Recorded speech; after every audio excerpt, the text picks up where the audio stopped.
तर आम्ही तुम्हाला पैसे देतोय, तुम्ही आमचे गुलाम व्हा, ही सरकारची मानसिकता। रवी राणांच्या वक्तव्यावर संजय राऊत यांनी सरकारवर टीका केली। लाडक्या बहिणींना गुलाम करण्यासाठी ही योजना आहे असं संजय राऊत म्हणतात। दरम्यान सरकारला आशीर्वाद दिला नाही तर पैसे परत घेऊ, लाडकी बहिणी योजनेवर रवी राणा यांनी हे विधान केलं होतं। 1500 रुपये आज मिळाले आणि उद्या तुमचा भाऊ म्हणून जर सरकारला विनंती केली की हे 3000 रुपये हे 1500 रुपयाचे 3000 झाले पाहिजे, हे कधी म्हणू शकतो आपण? जेव्हा भर भरून त्यांना तुम्ही आशीर्वाद द्या।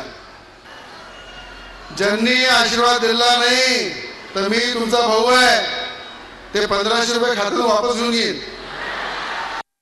त्यांची मानसिकता आहे की आम्ही तुम्हाला पैसे देतोय, तुम्ही आमच्या गुलाम।